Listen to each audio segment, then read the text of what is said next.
This video, ang pattern dito is yung verb sumnida or pag may pachim, umnida. Okay, so sa question naman, naging verb plus sumnika plus or verb plus umnika. Alright?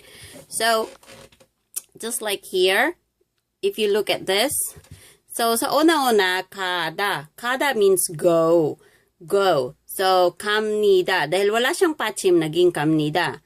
So, kung susundin nyo lang yung mga ganitong patterns, i-practice nyo sa sarili nyo, it means maraming chances na ma-memorize nyo yung word at ma-familiarize mo rin in times na kasi pag na-familiarize mo yung isang word kasi, madali mo lang siyang masabi.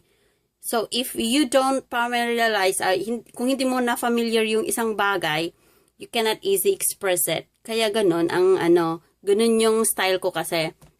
If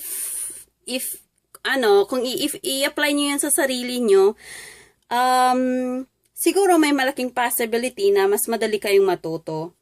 Kasi practice kasi makes it perfect, di ba? So, ganun ang mangyari. Next, ito naman. Apply nyo rin to. Ako kasi parang ganito ako nung unang panahon. So, hindi ko naman masasabing ganun din kayo, di ba? Kasi syempre iba-iba yung style ng bawat isa natin kung paano matuto. Ina-advise ko lang po sa inyo, kung gusto nyo sundin, it's okay. If not, nasa inyo na rin. Alright? So, ano ba yan? Yung video ko na blurred, naduling. Bakit kaya? Ginalaw ko kasi eh. Huwag mong galawin, tita. Okay, bumalik na siya sa kanyang anyo. So, ganyan ang ginagawa ko. Di ba yung noun kasi, yung pag magsasalaysay ka ng isang bagay, mayroon po siyang expression na nun or un, ganon siya. And then, kasi, pag na-familiarize mo yung mga ganito, pag ikaw mismo or yung ibang taong sasabihan mo, na는, 저는, 너는, 그녀는, 뭐뭐뭐입니다. Kung hindi, 뭐뭐뭐예요. Kung hindi, 이예요. Diba? Kung may patchim or walang patchim or questionable ba siya or something. So, pag i-practice mo yung mga ganitong style, it is easy for you to express something. Sa pag na-absorb mo na yung isang word, madali mo na lang siyang i-express. So, katulad nito,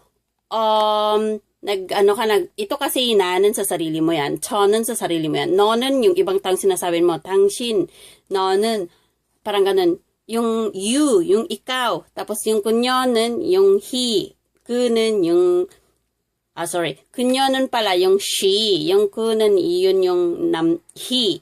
It means 그들은, it means they in English. So 우리는, it means we. 저분은, di ba yun yung na-express, nasabi ko na last time. 저분은, 이분은, 어느 분은, 그분은, parang mga ganun. Dito man naman sa mga bagay, pag nagsasabi ka, igot, 저got, parang dagdagan mo na lang siya ng un sa baba. Kasi 'di ba nag-express tayo dito ng something. 'Yon mga nun na lang ang idadagdag nyo dito kasi hindi ko nasulatan ng nun eh. Okay. So ganun, gagawin mo siya ng ganon tapos ito naman pag tingnan mo 'di ba, yung kulang niya dito is yung noun. Noun ang kulang diyan eh. Noun. Katulad ng halimbawa, 저는 경찰관입니다. Ako, policeman ako. Ay, mali. Ano ba yung pagsulat nun?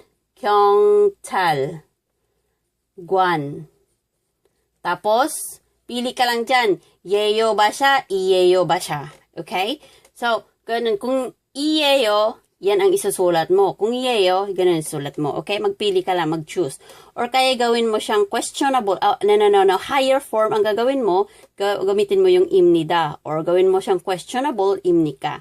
So, either sa apat na to ang gagamitin, depende sa'yo kung ano. Pero, advice ko sa'yo, sa inyo is, lagi naman tayong gumagamit ng casual word.